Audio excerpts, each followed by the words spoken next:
Welcome back to Headlines and Heartlines. I am your host, Vanessa Brazier, owner and publisher of Bluebonnet News of Texas. Today's guest is someone I've known for quite a few years, and honestly, he's one of those people who is hard not to like. If you've ever met Spencer Shaw, chances are you've walked away feeling like you've known him forever. That's the way that I felt from the first day that I met him. Maybe it's just the smile. Maybe it's just your charm. I don't know, Spencer, but there's something. He is the son of Mark and Kellen Shaw of Tarkington. You may remember Kellen from working from the city of Cleveland for many years. And the husband of Carrington Shaw and the father to one son, Pax. That's Am I right. right? Mm-hmm. I first got to know Spencer during his years as a Texas State Trooper. As a reporter covering fatal accidents and major crashes, I often found myself standing at crash scenes with you while you were doing your work, of course, and waiting on you to get finished so we could get some details about the crash. Yes, ma'am. Even in those difficult situations, Spencer always treated everyone with respect, compassion, and professionalism, and I'm so excited to get a chance to interview him today. A few years ago, Spencer decided to take a different path. I was a little sad about that at first, but now I understand better. He left Texas DPS and started Shaw Construction. He's building a successful business right here in Tarkington. Today we're going to talk about growing up in Tarkington, his years wearing the DPS uniform, his faith, what those experiences taught him about life, and what it's been like building a company of his own. We'll also learn a little bit more about the man behind the badge, former badge, and his business. Spencer, thank you for joining me today. No problem. Was that a good intro? It was a great intro. Okay, good. Yeah, appreciate the kind words. So let's start with growing up in Tarkington. Tell us a little about what it's been like for you. Has your family always lived here, or did... Pretty much always. Always. Yeah. I mean, my family, as many people know, come from a generation of people in construction, business owners. My family started the first lumber yard in Cleveland. What was it called? Hub Supply. Hub Supply. It's Potez now. Yeah. And now there's a big McCoy's down the road and stuff. But Yeah. back then it was Hub Supply. And, you go in there, they still have the old T111 siding, all the Yeah. same concrete, same warehouses, same everything. My mom's dad started that, and my mom actually worked there since she was very young. What was your grandpa's name? David Rice. David Rice. Yeah. Okay. Yeah, and he actually built most of the houses, on our street in Tarkington, and bought all the land and divided it, all that stuff. Are you related to the Jay and Charlie Rice family? I'm actually not. I get that question a lot. different Rice family? Yes, ma'am. Oh, okay. Yeah. There's two in Tarkington. Two Rice families. Yes, okay. ma'am. So what was life like growing up in Tarkington? Slow, but not boring. I remember, and if you're a Tarkington resident listening to this now, you'll understand, especially if you've been here a long time. But I remember getting on my four-wheeler and riding it to my friend's house 5 miles down the road and not even seeing a car, and those days are gone. On 321? On 321, yes, Oh, ma'am. my goodness. Yeah, I mean, we ride so long that the tears, the air would cause tears in the eyes, and they would just go straight sideways down Just your... say... Yeah, and I just remember the cold okay, feeling. that means you're driving too fast. Yeah, right. But, wouldn't even see a car. We could go down to the gas station, and the old lady would sell us tobacco when we were like 12. My gosh. Just stuff like that. And it's just totally changed. Yeah. Now there's people everywhere. A lot of people migrated out of the cities. Just development, really. Are you happy to see that change? Are you sad about... I guess you're selling new homes to people now, but... Yes. We are like centralized and right in the middle of that. Yeah. I'm thankful for that, but it's bittersweet. Yeah, because you're seeing things change in the community. 100%. Yeah. Even just the school. Yes. You look at the school and see how many kids are in there now, how many kids are graduating, how overoccupied they are. Yeah. All those things. So besides riding your four-wheeler down the 321, what are some of your other favorite memories of Tarkington growing up here? Hunting, fishing, accidentally making bombs. As accidentally? a kid. Yes, ma'am, yeah. Okay, let's not tell people how to do Yeah, that. no, it's just, just when you're bored and young, you just do the craziest stuff, Yeah. We were always real adventurous. So your parents gave you plenty of room to grow and Absolutely. explore. Yes, ma'am. I don't know that I've ever met anyone who has a bad thing to say about you. How have you achieved that? I have no idea. I would say you haven't met Haven't met the right enough person people? then. Have you always been this likable? I don't know about that. I don't even know about that now. I like to say now, anything good in me is Christ. Oh, yeah. And I don't mean that to be cliche. I mean that legitimately. Yeah. And I'll get more into that later. Yeah. But Did you have a wild streak when you were growing up? I absolutely did. Did you really? Did Yes, you get ma'am. in trouble? Sort of. Well, trouble. But that's what I'm saying. So Tarkington was so small, it was like, you get in trouble, but but your parents knew the other parents, and then and we had Warren Despain out here. Oh yeah. Back then, and he was, he was a good. He was the constable at the time. He was, and honestly, and David Hunter too. David Hunter. I interacted with him in my youth as well. Yeah. And they were good community police officers. I mean, they had chances where they could really, just wreck a kid's life. Yeah. And instead took They him chose home. to turn them around a little bit. Yes, ma'am. And I can say, like, as a police officer, so a lot of times that's the right thing to do. Yeah. And those kids turned out great. But, we were just lucky. Is that like honestly. the spirit of the law versus the letter of the law? I believe so. Yeah. Yeah, that's that gray area. That's what discretion's for. Yeah. Who were some of the biggest influences in your life growing up? Growing up? Yeah. Definitely my parents. Okay. Mom and dad, obviously, for sure. My uncle. Who was your uncle? Brad Rice. Okay. He was a home builder also, and he died in 2014 on Christmas Day. Oh. Young. A lot of men on that side of the family died young. My grandpa died young. When I started lumberyard, I was just telling you about. Just from natural causes? Cancer. Cancer. Mm-hmm. Oh my goodness. But he was stubborn, He was not he a gonna smoker? No. He just. I don't think he went to the doctor when he had a problem. Correct. Yeah. It's important to acknowledge when you have an issue and go to the doctor. Right, and I'm however old I was back then, 21, and I'm sure I don't know all the details, but I just remember him kind of toughing it out a lot. And how old are you now?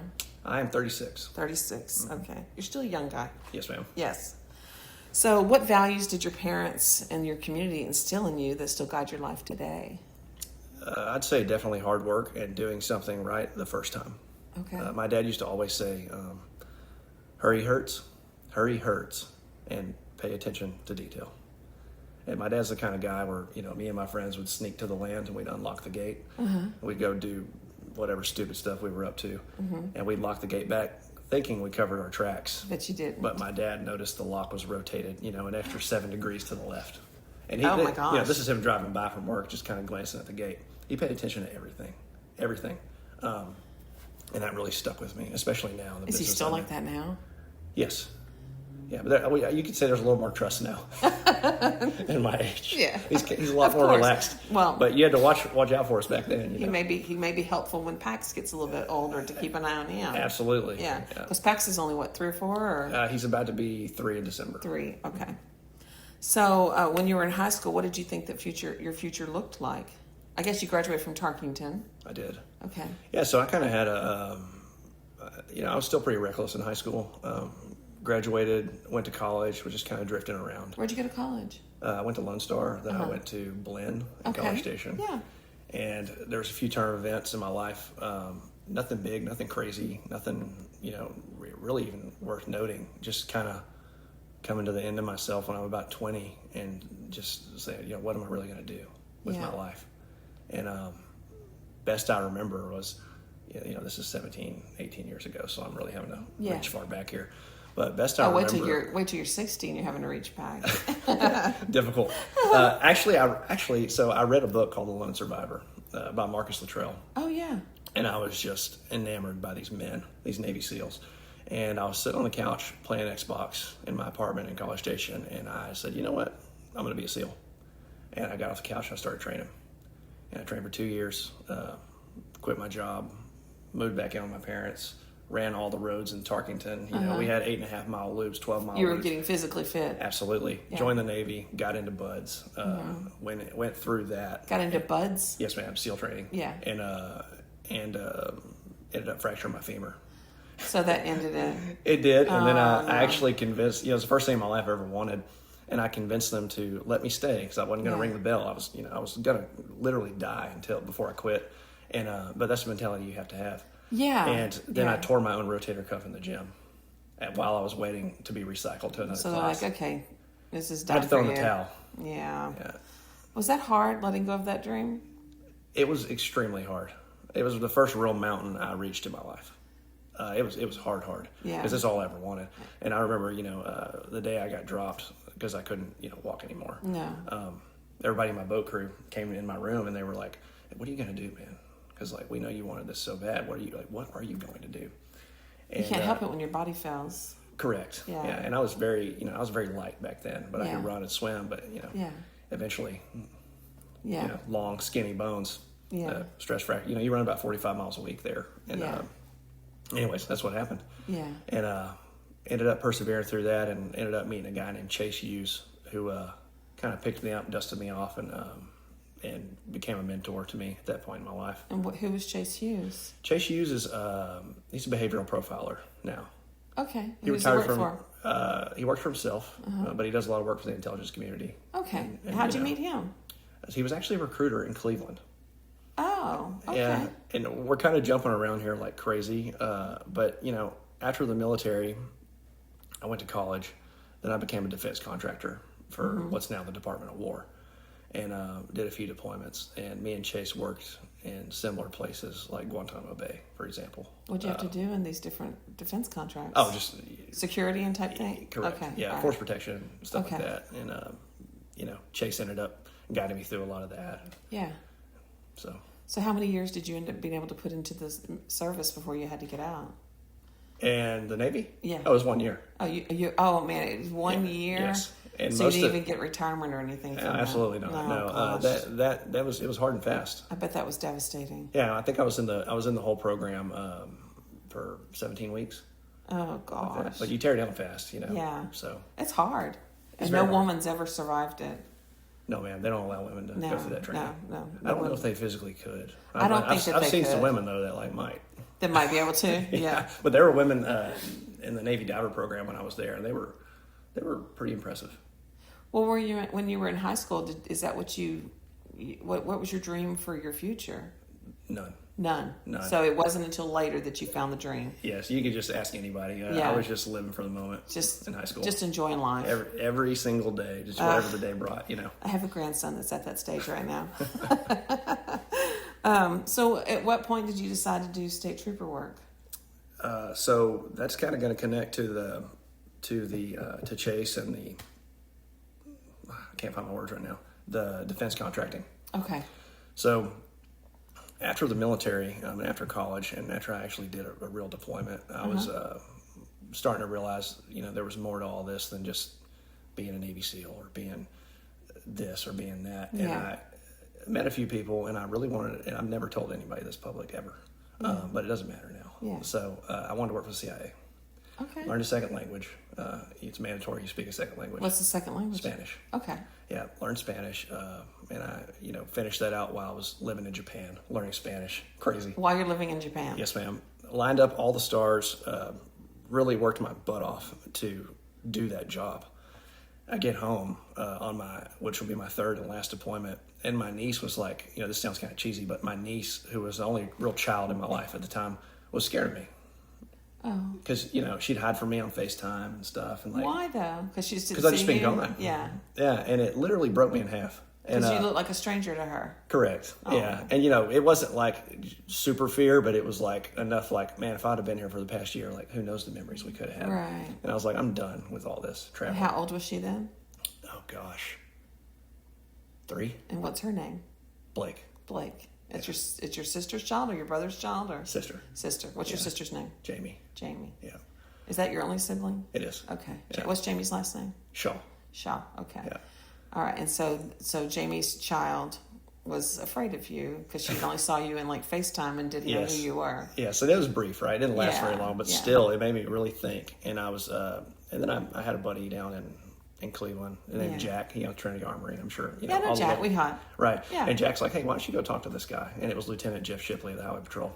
Met him at Denny's, and he kind of explained to me how the whole DPS thing works and all Yeah. the stuff they really do. And I was like, wow, this is for me. And I applied, and I somehow got in the first time. Lucky. Well, you already had your degree done. That's I the did, biggest yeah, part of it. I did. Was the degree in criminal justice or was it in something was. else? It was. A lot of people that go into law enforcement have pursued the criminal justice. It's Yes, in their ma'am. interest. So, but why DPS specifically? Really, the professionalism and the broad operations they do. Yeah. And I wasn't really interested in local. At first, I wasn't interested in local policing.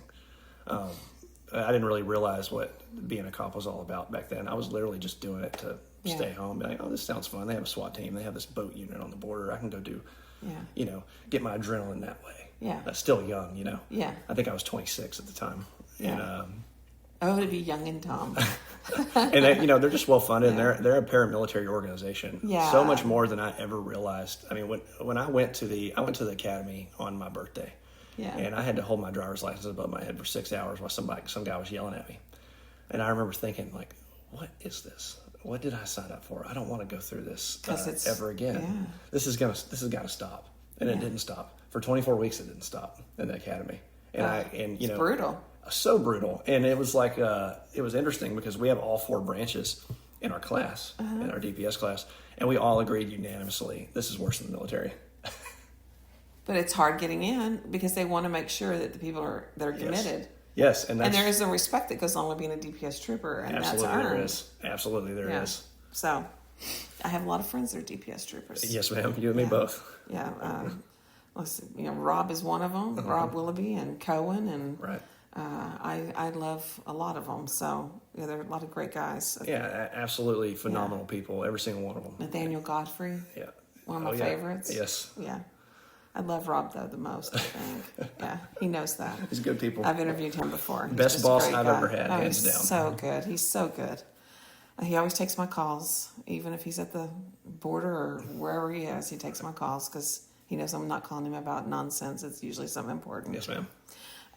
But so do you remember your first day as a trooper? I do. What was it like? Hurricane Harvey. You started on Hurricane Harvey? I started Hurricane Harvey in That was bad timing. It was in Plum Grove. Oh, God. Yeah. We were busting people out of there. Trauma fire. Right. Yeah, it was crazy. It was crazy. But it wasn't that crazy. It was just a bunch of logistics, getting people out you of the got water. your adrenaline that day, didn't you? I did. Oof. Just trying to figure it all out. Pulling people off of roofs? Were you involved in that? Nope. You didn't have to do that? I was just the ground guy, hey, get these people to this bus. Just National logistics. Guard tents over here. I will say, what I'll never forget is those Cajun Navy people. Oh, yeah. They showed up, so many boats, so many dudes, duck hunters, fishermen, everything. Used to that kind of water. And they were just getting people out of there like you wouldn't believe. Yeah, airboats. Yeah, they were so needed. I love airboats. I love riding in airboats. It's probably my favorite boat to ride on. So much fun. Yeah. Except for when you get stuck on the mud and you have to get out and push it. That happened when I went on an airboat ride one time. We're out in the middle of a swamp. It's like, okay, we're all stuck. Everybody's got to get out and push the boat. And I'm like, what? Knee-deep sledge. Oh, it was terrible. Mm-hmm. Yeah, it was terrible. Well, what surprised... So, okay, well, before we move on, let's talk a little bit about that day as Hurricane Harvey. I mean, 20-something inches of rain. Did that kind of set a tone for what you thought your career was going to be like, that you thought it was going to be this unpredictable, wild ride? Well, I didn't really have... That's what's crazy about DPS. I didn't really have an expectation going in. I was just going in to go in. Yeah. Which is funny because I never do stuff like that. Yeah. And usually I get fixated on something and I don't stop until I got it figured out and I know exactly where I'm going. Yeah. And that specifically was that week. It wasn't... it didn't really set any kind of stand. It was honestly kind of fun. Yeah. That's how I looked at it. And you weren't married at the time. No. And so you were just a single guy out just around, living life. And yeah. And even the lady down the road, me and my dad, we walked down there chest deep water and we rescued her goats out of her barn. And, but it was fun because it was, it's kind of like playing in the ditch when you're a kid times 10. That's what it felt like. Except for it's a little dangerous. There's gators and snakes and hazards. But that goes back to growing up in Tarkington. Yeah. That kind of stuff doesn't bother you. Yeah. Get used to it, I guess. As much. Yes, ma'am. Yeah. Well, what surprised you most about the job once you got into it? As far as DPS as a whole? Yeah. I'm going to say two things. Mm-hmm. One, how impressive the people are you work with there. Mm-hmm. And that is not like a run-of-the-mill cliche statement. That's a for real statement. The troopers are so capable, and they're so professional, and they're so well trained, and every single one of them just handles business like you wouldn't believe. Yeah. I know. A lot of people don't know, but I do. You don't know until you know. And then the Rangers come from that agency. Absolutely, they sure do. Yeah, every single. A lot of them are former state troopers. Every single one of them is a former state trooper. One of them? Okay. Except one guy, but But they do criminal investigations. They do undercover. Absolutely. They do all kinds of stuff when you're in state troopers. Yes, ma'am. Yeah, the sky's the limit. Yeah. Christopher Cash, who's now a ranger, yes, was a state trooper for years here. yes, ma'am. In fact, he rescued some horses that were lost and walked them. I've got a picture of Christopher walking across my property and putting the horses in my pasture because I had a fence that he could keep them contained until someone could come get them because they weren't my horses. And so, but now he's a ranger. It's interesting to see and he did undercover for a while. Well, he left, so I've talked to him on the phone a few times, but I've never actually hung out with him, met him. Yeah. My FTO, Gustafson, you remember him? Yes. He was friends Preston. really good friends Yes. with Cash. Yeah, but Cash kind of left when I was coming in, right? Yeah. So, but I heard a lot about Cash. Yeah. I've had the benefit of meeting so many great guys that are in DPS and also that become rangers. Right. I've doing this for 20 something years. Let's see, it's almost been 30 years. Doing this for almost 30 years, I've met a lot of great people in law enforcement. Yeah, and that's what was surprising to me. You know, there is a lot of great people in law enforcement as a whole, but I just had no idea what I was walking into. I didn't know that to me these were always guys in cowboy hats who wrote speeding tickets. Yeah, that's what I more thought. to it. So much more. That might even be less than 1% of the job. Yeah. You know, Yeah. I think I wrote 15 speeding tickets a year or something, and it was just because people were legitimately acting crazy. You know, The accidents, I think, are the part that wears on you the most. absolutely, The fatals. Yes, the fatals. Particularly ones that involve children. Mm-hmm. Those are the worst. Yes. Remember the fatal accident here in Tarkington? I was just thinking of that. That killed several members of the same family. Yes. That was devastating. Yes. And I just remember going home and praying for everybody that was involved at that scene because you can't help but carry home some of that burden. No, yeah. You've seen too much. This is true. Yeah. Yeah, that was a very bad deal. It was. Yeah. It's still devastating to this day, for the community and for that family. I mean, that woman, the mother, she's a hero for being able to handle everything she's handled. So, No doubt about it. Yeah, she's tough. You've worked some very serious crashes over the years. Has that affected you as a person? I think so. Yeah. Going back to that one crash, I still think about that crash all the time. What about the one in Daysetta that killed that truck driver? That night we were on the bridge, is that what you're talking Yeah. about? Yes, I do remember that. That one wasn't as bad. It was so sad, but it was like swampy area. Yeah, and that truck was off the bridge upside down. It was upside down, and there was alligators in the water, and so it's like, golly. Yeah. I did not envy y'all at all that night. I felt so bad that y'all were having to deal with such extreme conditions. And they all just kind of go together like this. Yeah. In my head, Yeah. And also, it's not even just the crashes; it's also the border. The border was a huge deal. Yeah. Also, the border is also some of the most fun I ever had in my entire life, and also some of the weirdest, the hardest times too. Yeah. But you're down there with your friends, and again, you're down there with everyone who has the same training you do. Yeah. And can just handle business. Yeah. It's the best. It's also dangerous, though. Absolutely, it is. They can snipe at you from across the border. Yes, ma'am. But you learn to, I guess, enjoy that sort of thing. Yeah. Not that sort of thing, but Yeah. just kind of enjoy just doing your job. Are you glad it's safer now that they're not having to spend time down there the way that they did for years? The border's a lot safer now. You're not getting all those illegal crossings like they did back then, I think. Well, I intentionally keep my head in the sand. Yeah, you don't pay attention to it. I don't. Yeah, you stay focused on your other stuff now. Yes, ma'am. Which we will get into. So, after witnessing so much tragedy, did it change the way that you view your own life or that you live your own life? Yes. And that was the second part of that question. You said what was the things that surprised you the most about Yeah. DPS? One was the professionalism and everyone that works for that organization. Yeah. Two was the people you drive your car beside. Oh. You never know who you're riding with on the highway. Who's next to you, who's behind you, who's in front of you. Or who's under the influence, or who's slept but not had enough sleep. Yeah, or who's a wanted felon for murder or whatever. Yeah. You don't know. And I had the privilege of knowing, just kind of from a statistical standpoint. Yeah. Just because you pull people over all the time, you identify them, you talk to them about their day, you see what they're doing, what they're up to. If they have anything illegal, they're nervous, get them out of the car, talk to them. Hey, what's up? Find out all kinds of stuff. All kinds of stuff. Yeah. I've even pulled people over before that, a guy, I thought he had $1 million worth of dope on him, and it took me an hour to get to the bottom of it. He was just going to Louisiana to have an affair with his wife.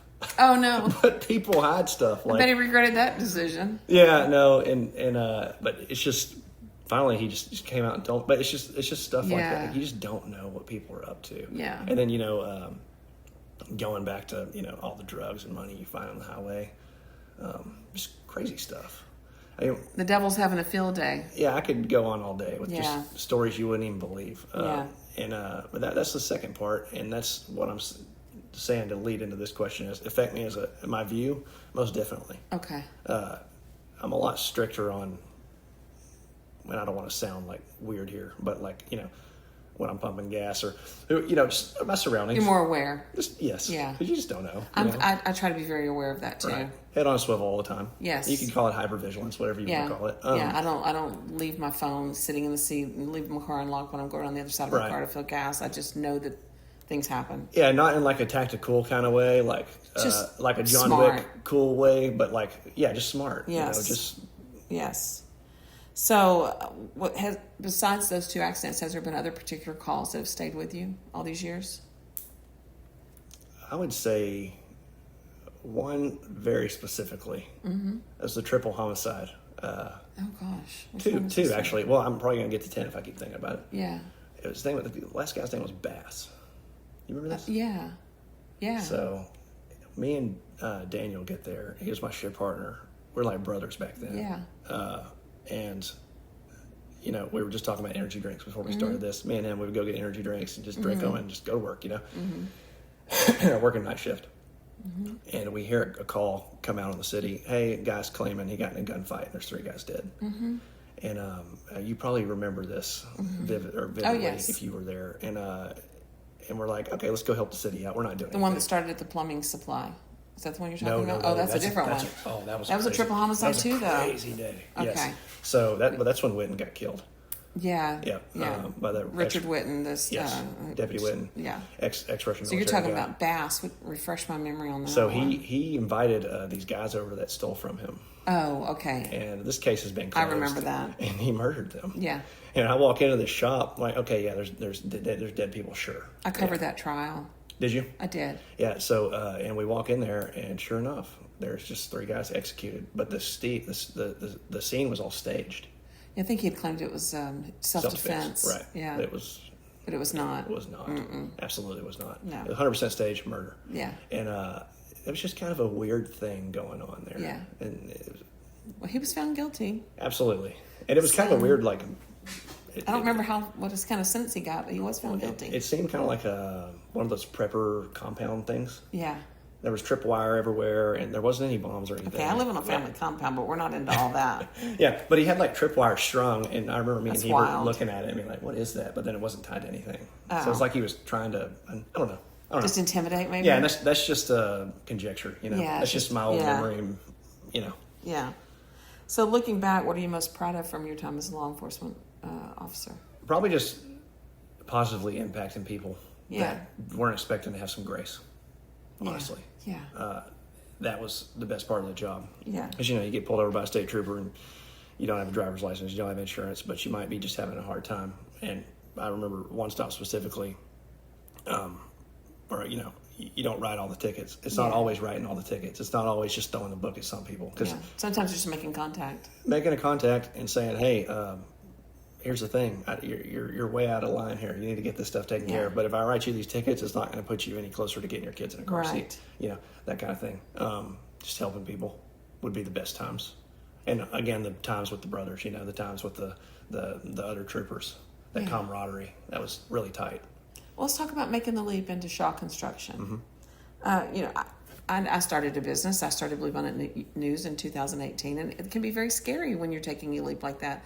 I tell people that, I prayed a lot, and I prayed for God to make my path clear. And not only did he make the path clear, he put a boardwalk with rails on the side so that I wouldn't fall off. Yep.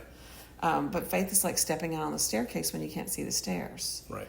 And so, did you pray a lot before you started Shaw Construction? So I was saved when I was 30, okay. 31. Mm-hmm. Me and my wife got saved at the same time. We weren't married. We were just dating. Mm-hmm. And then legitimately saved. And I mean saved. I mean God, and it's going to be hard for me not to get emotional talking about this, but I mean, felt it. God actually drew me out of my sin and my darkness, just like he said he will. Wow. And, I wasn't living a life, just like no one can without God, like God desires us to live, right? The Bible says that he had come to seek and to save the lost, and that his sheep hear his voice and they listen. I heard his voice and I listened, and I'm thankful to God for that. And once that happened, my whole life started changing. So you say a walkway and handrails and everything, and he did that and then some for me. So, as a trooper, I think he does that for the people he thinks are going to get lost without some help, without some guidance. Absolutely. He's like, I want to make sure that you stay on the path. Yes, and a Christian does stay on the path. The doctrine of perseverance is a real thing. That those who abide in me, John 15:5. Jesus says that I'm the branch and you are the vines, and if you abide in me and I in you, then you will bear much fruit. Yeah. Not you might bear fruit or you may bear bad fruit. He says you will bear much fruit. Yeah. So, and he's the one that holds you in his hand. And the Bible also says that no man will take you from his hand once you're in his hand. And I believe I live in God's grace. We all do. And I pray to never get out from under his grace. Right. And that's the thing, we all live in God's common grace, that we're even alive and existing. Yeah. Because according to the Bible, the wages of sin is death. Yeah. But his saving grace is a totally different animal. I joke with my sisters and tell them that I'm God's favorite child. Well, his saving grace is different, right? It's salvation. And he saved me. And I became aware of my sin and I truly gave my heart to him and started living for him. Yeah. And it was then that the ways were open for me, because we skipped a lot. We skipped, starting another business while I was a trooper. Sold hydroponics tomatoes. I forgot about that. We were selling 200 pounds of tomatoes a week. I remember that. We were going to do a story on it, and then suddenly you were doing construction. Yes, crazy stuff. But it just, I kept hitting this wall, this entrepreneurial wall. And then it wasn't until I got saved that God just kind of opened all these doors for me, which is why I'll never say I did it on my own. No. I'm not that smart. Yeah. And the whole thing is God didn't, it's not that God saves you and then, gives you a successful business or makes you this. It's just, that was my same prayer. Like you said, it was like, God, what is your will for me? Yeah. Because I can't stay a trooper. I couldn't. And not that you can't be a Christian to be a trooper, but for me, you, it was not possible. For me, it was a hard environment to be in. Just all the stuff you see and being away from the family. And I knew like going forward, it wasn't the right path. Yeah. And God opened up a lot of doors. I mean, I built 2 houses on my own with my own hands, and then I built another house to sell. Sold it, and a lady calls me one day and says, "Hey, will you finish my house?" I said, "Oh, I'm not really." I think I remember this, and this was another contractor had left her high and dry or something. Yes. And I had made a mess of things. Yeah, and I gave her a price, and she said, "Wow, okay, great." And I did it. I finished the house, and then she had another house, a much bigger house. Yeah. This thing was like 6,000 square feet. Yeah. And she sent me an email and said, "I want you to do this house." Yeah. And that house alone was enough to allow me to quit DPS. But, and this is also skipping ahead because 2 weeks before that, I had anxiety for the first time in my life. I actually called Rob and said, "Hey, I'm taking my mental health days. I don't know what is wrong with me. I'm taking my mental health days. I'm not coming to work. I'm so sorry." I've never called anybody in my life and said, "Hey, I'm not coming to work." But I just felt like everything was so wrong. Yeah. So wrong that I didn't want to get in my patrol car and go to work. Yeah. I just wanted to stay at home and stare at the wall. Like, what is going on with me? Yeah. And because you were at a crossroads. Yes, and him being who he is said, "Okay, sure, yeah, right, no problem." Well, he sees a lot. He knows. Oh, yes, he knows, and he knows more. He's been doing it a while. Yeah, and God uses that. He uses everything. Romans 8:28 says He works all things out for the good of those who love Him and are called according to His purpose. Right. And we all have a purpose. My purpose is doing what I'm doing. Exactly. And Rob's is doing what he does, but it wasn't your purpose to do law enforcement. It definitely was not. Yeah. And God uses that anxiety. And I just bought another lot during that same week. And this guy's a friend of mine now, but he's doing a soil sample. We take soil samples before we do foundations. Yeah. To verify the geotechnical, right? Yeah. So you never have a foundation problem. Yeah. And the guy's just going on and on and on about how he used to be a cop, and he just, ever since he quit, it felt like this 200-pound weight had been lifted off of him. He has no idea I'm a trooper. This is the same week I have anxiety. Yeah. I'm sitting there looking at this guy like, why are you talking about all this? Because God put him in your path. Right. And I tell him, like, man, you know, I'm a highway patrolman. And he's like, man, he looked at me so serious. His name's James. Yeah. I talked to him just last week. And he said, you've got to get out. You've got to match your income, and you've got to get out of that job. Yeah. The next week is when I get the email about the big house. And this is, again, like, I don't want to That's sound... the way God works things out, though. He does. I don't want to sound all kooky. You know, I didn't hear a voice. I didn't hear nothing over spiritual, nothing like that. Just an email that said, hey, here's the income. Right. Quit.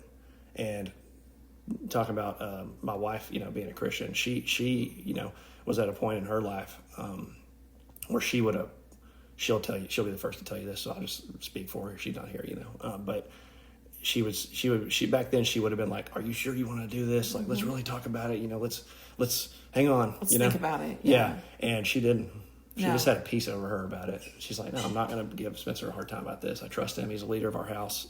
God's in control of this. And he's been in control ever since. Yeah, my husband was the same way. He supported my decision when I decided to do this. Good. Yeah. And you need that. You need that partner in life. Absolutely you do. Yeah. Absolutely you do. And it wasn't that scary once I, you know, and again, I was a young Christian then, and I knew that, you know, sin was bad, God was good. I had been saved. Great things to know, but as a young Christian, that's about all you know. Yeah. And as a young believer, I didn't have, you know, I serve a big God. Mm-hmm. A God that created the universe. It's a fact. Mm-hmm. And these kind of things are nothing to him. Yeah. And back then it was, you know, at the very beginning showing me how faithful he can be. Yeah. And again, going back to, like, you know, that might not be his plan for me forever. Right? No. And going back to the apostles, you know, that actually suffered fates for him. It's all for God's glory. But he just really showed me early in my walk that, you know, I'm in control here, and I'm going to be the provider and the author and the perfecter and the one who calls you and the one who maintains you. You know, and we're not going to always do things right. Correct. But I think that as long as I'm fulfilling my purpose, my purpose may change at some point, and it may fall on someone else to do what I do. Sure. But it's my purpose now. You have a big job. And I have to do it with integrity. And I can't do it. If I don't do it with integrity, then God will pull his grace from me. Yeah, you have a big job. Yeah. I don't envy your job at all. I actually love my job. I know you do. Yeah, I love writing. So, like you said, you know, it's my purpose. It's your purpose. Yeah. So as long as I'm doing my purpose, then I think I'll have God's favor. Yes, ma'am. Yeah, as long as I keep doing things the right way. And sharing my love of him with other people. Right. So, you know. Yeah, you know, the Great Commission, you know, Jesus, he says, go out and make disciples and teach them to obey my commands, and then baptize them in the name of the Father, Son, and Holy Spirit, right? Yeah. It's our job to share that, you know, the evangelion, the good news, the gospel. Yeah. So how many houses have you built now with Shaw Construction? We've probably done over 100 jobs. That's wild. And how many years? It hasn't even been that long. Well, I did it before I quit DPS. I had a business. Had started, yeah. So probably 5 years. Is it 2026? That is a lot of homes in 5 years' time. Yes, ma'am. Yeah, a lot of jobs total. That includes hurricane, flood remediations. Yeah. Roofs, everything. That's a lot of work. So much work. God's been good to you. God's been great. Yeah. What sets Shaw Construction apart? Oh man, that's a big question with a big answer. Mm-hmm. So, two things.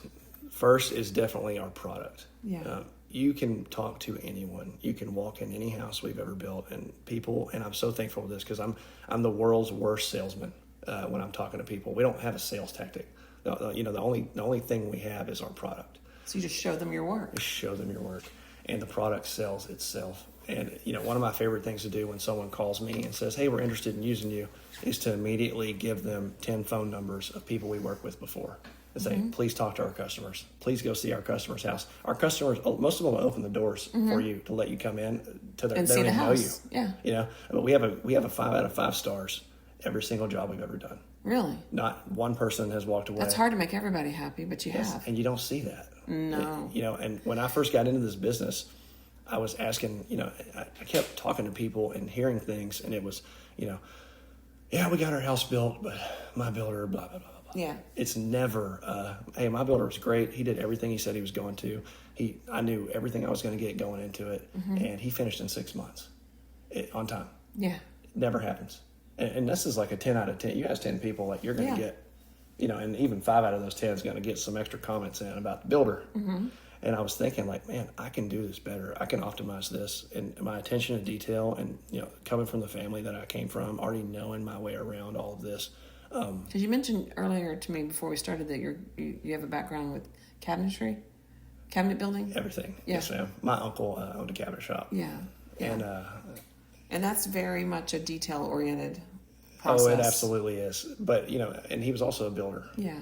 We have a cabinet shop back there, and, we started that thing. We don't even have time to build. We build our own cabinets. That's it. We're our own customer. Yeah. But yes, coming from where I came from, I knew that, that if we focused on the product and didn't focus on the sales, sales tactics, like I said, you shouldn't have a sales tactic. I don't have a salesperson. Right. Yeah, me neither. I just focus on the writing, and that kind of takes care of itself. The product, because people enjoy reading it. Yes. Puts a smile on people's faces, keeps them informed, right? And my houses are the same way. Like I said, you can walk into any of our houses and say, man, this house is different. What's up with this house? Sturdy. We get flashlights for 3 to 4 weeks at the end of every build. We're shining them on the baseboards, getting every little crack, everything out. And our like general construction practices. So you're saying most people don't have that attention to detail? I haven't seen any. You haven't seen any, but you take pride in it. There are out there, though. They are out there. Yeah. I take a lot of pride in it. Yeah, because it's my name. And that's the reason I put my last name on the company. So it's my name. Yeah, you have to live up to it. I have to live up to it, and every single thing in that house too is my fault. Mm-hmm. No matter what. And that's the other part of it too. Our product and our ownership. Yeah. We take ownership of everything we do. Yeah. It doesn't matter what it is. A lot of times customers even buy appliances, and we just go in there and fix it for them, even though we didn't buy them. Yeah, it wasn't your. We just keep the peace and say, hey, you know what? You hired it. You trusted us to be a general contractor, and we're going to fix your problem so you don't have to deal with this. Yeah. And we go and we do it. Yeah. And that's why we warranty our work too for so long, because it's easy for us because I know who built the house. Yeah. You know how to fix it. And I know they're not going to have a problem for 5 years. Right. It's easy. Are they barndominiums? Are they stick and brick? Are they brick? Are they? So, before the tariffs occurred, we built about 100,000 square feet of metal buildings. The year before the tariffs, metal buildings and barndominiums, and the year after that, we built a lot of traditional homes. It just flops back and forth. Yeah. It's crazy. I enjoy building barndominiums and red iron structures, and but my favorite thing is probably traditional homes. Yeah. Yeah. I mean, they're more customizable. Yeah, and they're pretty, and I like the barndominiums too. Though there's some really pretty barndominiums. Absolutely, there is. Yeah. And another thing you can do is traditionally frame a house and put metal siding on it, and that's what someone would call a barndominium. Yeah. A barndominium is an interesting topic because customers reach out and you don't know what kind of barndominium they're talking about. Yeah, there's a few different. They have a vision, but their description is yes, ma'am. Maybe different. For sure. So, where do you hope your company will be in 5 years? Right where it is, honestly. We started a commercial section of our company not too long ago, and we built a few offices, and we got a few big projects coming up, shopping center style stuff and stuff like that, which is good. Who do you get to design the plans? We have an in-house designer. You do? Okay. Yeah, and that's the other thing too. If we can skip back to your other question for a second, what sets us apart? You don't really come to us with plans. You come to us with a vision, and we're different. So you'll help them achieve that vision from day one. Me, our in-house designer, we all sit down and meet with you and start pencil drawing your house on paper. Yeah. And we actually in-house design your entire home. So we're responsible. So it's not cookie cutter type stuff. Not at all. It's 100% custom. Yeah. So from day one, we are in control of the design. Well, the customer is, but we still own every decision made in that design process. From the day we sit down, from the time you move in, it's all in our hands. So it makes it really easy on people. Yeah. From the moment they come in and they start seeing their house designed, they're going to go with us. Because we have a turnkey system. When my husband and I, he's a Houston boy, when we first got together, he was like, let's just buy a house in the suburbs. And I already had a house out in the country. And I said, no, that is my version of hell, is having to live in a subdivision where all the houses look the same. They just have like different colors or something. Everything just looks the same, and everybody's house is like 20 feet apart from each other. That wouldn't work for... Drive you nuts. That would drive me crazy. Me too. Yeah, I can't live like that. Yeah, I can't live like that. Me too. So, if your children or grandchildren listen to this interview years from now, what would you want them to know about you? I'm assuming you're still here. But yeah. Maybe not, though. Who knows? Yeah, your family. Who knows God's plan? Other than that the Bible is true. Yeah. And this sounds like a cliche answer, but really it is all that matters. Yeah. That Christ did come and he lived a perfect life, and that he did die on a cross for your sins, and that he did rise on the third day for you. That proving he was who he said he was, the Savior, the Messiah, right? Other than that fact, know about me. I don't know. I just don't feel like I'm that interesting. Oh, stop.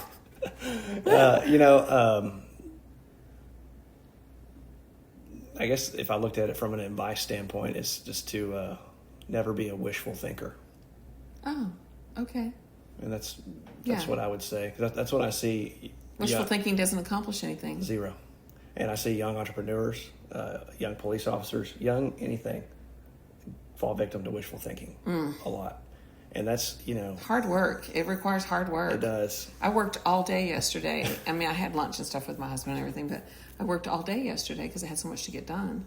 And people don't see that goes into owning your own business. You have to work hard. You absolutely do. Yeah. And you have to pay attention, and you have to own everything you do. And you can't be dreamy and romantic about it. You have to, you have to know, you have to get this and this accomplished today. And pay attention. Because tomorrow is going to be another busy day. Yep. Yeah. Yep. And some people are like, why are you in such a hurry? And you're like, you don't understand. Yeah. I can see. I got things to do. I can see. Yeah. Yeah. Well, I end all these interviews with fun rapid fire questions. So I'm going to ask you just some funny things. Sure. Okay. Deer hunting or fishing? Fishing. Ford, Chevy, or Dodge? Chevy. Chevy? I have a GMC, but yeah. Oh, okay. Favorite Texas community besides Tarkington? Apple Springs, Texas. Where's that? You'll never know. It's out loud about I'm going to have to look it up. Yeah, there's like 30 people there. Early bird or night owl? Depends on the week. Favorite comfort food? Japanese ramen. Japanese ramen out of a bag? No. Oh, you go to a restaurant. I got addicted to it when I lived in Japan. So you like to go to the restaurant and have I love it. Yeah. I love it. Favorite holiday? Christmas. Christmas. I love Thanksgiving.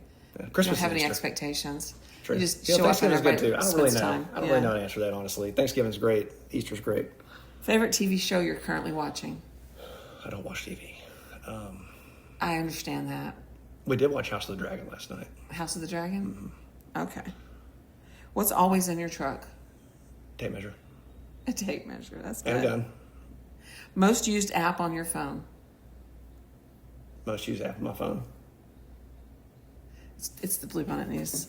No, I'm teasing. Well, just looking at it, probably Genius Scan. Genius Game? Scan. Scan? You know what that is? You hold it above the receipt and it scans it. Is this an iPhone thing? And emails it. Yes. Okay, I am not an iPhone user. I am a Android user. We keep our office. I get in trouble for not sending receipts. Oh, so you have to do that. So the girls will get on me if I don't. So I always Yeah. What is your biggest pet peeve? Okay. So my biggest pet peeve is not putting forth the effort that requires. And what I mean by that is this. Like if we're building this table right here. Yeah. And it requires 100% yeah. of your attention, and you give me 99, that makes you mad. I'll probably want to fire you. Yeah. But if it requires 60% effort and you give me 60, I'm okay with that. Yeah. Because I'm practical. Yeah. But it's when attention is required. When attention is required and it doesn't. Yeah. It doesn't get it. Yeah. That's my pet peeve. I thought it was going to be something simple, like dirty microwaves or something. Nope. No? Okay. No, because that's what I honestly deal with on a daily basis. Yeah, I'm sure it is. You got to be able to clone yourself and your expectations and all that. So. One word your friends would use to describe you.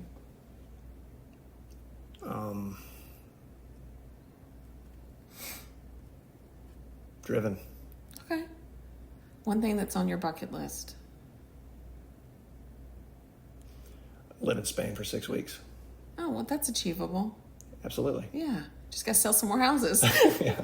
And then get your wife to take off some time to go. I want to take my son there too. My wife's been studying Spanish for 2.5 years. She's getting ready. Yeah, I think it would really until you start dreaming in it, speaking it, you don't really. Is Carrington working? Does she work somewhere? No. Okay. She's just a mom. She just takes care of Pax. Oh, yeah. Okay. Yeah. Well, Spencer, I want to thank you for taking time to talk with me today. Yes, ma'am. One of the things I've always admired about you is whether you're wearing a DPS uniform or running your own construction company, you're the same person. You always have kindness for people, and you're just a very open person. I appreciate that about you. Well, thank you. You are too. Thank you. I've been knowing you since day one. I mean, I was a trooper when you started. And I just immediately just gravitated to you. Yeah. Yeah. It was good times. Yes, we've been friends ever since. Yes, well, ma'am. I want to thank everyone for listening. I hope that you've enjoyed getting to know Spencer a little bit better. He's been a great person in this community, and I think that there are great things still to come for you. Well, thank you. So, all right. I hope you all enjoyed it. Until next time.